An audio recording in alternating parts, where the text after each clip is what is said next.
Bonjour, qu'on soit amoureux de l'humanité, de l'histoire, du patrimoine, d'un style de musique, d'un paysage, des fleurs ou de la biodiversité et de bien d'autres choses encore, deux constats devraient nous mettre d'accord. Premièrement, on ne défend avec justesse que ce que l'on aime.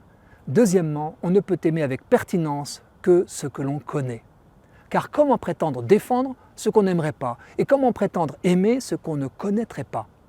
Ces constats de bon sens nous invitent à approfondir la connaissance de ce qui nous attire. Un exemple? J'admirais le martin pêcheur. Vous savez, cet oiseau de nos campagnes qu'on aperçoit en général que fugacement, trait de lumière bleutée qui file tout droit le long d'un cours d'eau. Fascinante beauté exotique d'un petit oiseau bien de chez nous. Or, voilà que j'ai eu entre les mains le numéro d'une revue naturaliste qui parle du martin pêcheur pendant des dizaines de pages. Je les ai dévorés. Ensuite, posté à ma fenêtre, j'ai aperçu un vrai martin pêcheur, en chair et en os, se poser à l'affût, plonger, ressortir, avaler sa proie. J'avais en tête toute son histoire, sa façon de défendre son territoire, 3 km de berge, d'y creuser son terrier, de séduire sa femelle, et réciproquement, d'élever ses portées de 7 petits, de migrer ou de rester pendant l'hiver. Magnifique ajustement d'un instinct qui permet à son espèce de continuer de peupler nos rivières. Tout cela, je l'avais en tête en le voyant filer, et mon amour pour cet oiseau jusqu'ici mystérieux a grandi.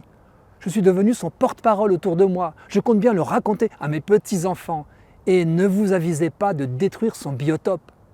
Même genre de découverte pour une espèce d'arbre, pour un château visité avec un guide, pour un compositeur baroque, pour l'histoire d'un petit bout de terre qui en a tant à raconter. Oui, il faut connaître pour mieux aimer, et il faut aimer pour faire connaître. Les enseignants le savent et leurs élèves le sentent. Alors action. Puisque tant de belles choses, de cultures, de créatures ont besoin d'être protégées, chacun devrait étudier ce qui l'attire pour mieux l'aimer et pour le communiquer aux autres. Avouons que trop de merveilles passent sous nos yeux, que par paresse, ignorance ou suffisance, nous regardons de façon superficielle, à la façon dont certains photographient un monument sans chercher à en savoir davantage. Quelle faute de goût! Pensons aux œnologues, parlant d'un bon vin. D'où vient-il? Qui l'a élevé? Questions indispensables pour mieux l'apprécier, avec modération, par la connaissance des sens et du savoir.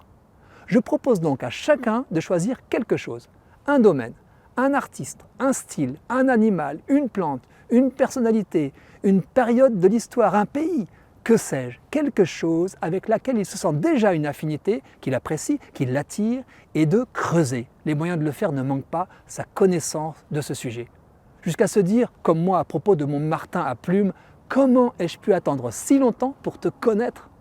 Et ensuite, tout naturellement, car la passion est contagieuse, nous diffuserons notre émerveillement autour de nous. Il répandra un esprit de protection pour les trésors qui nous entourent.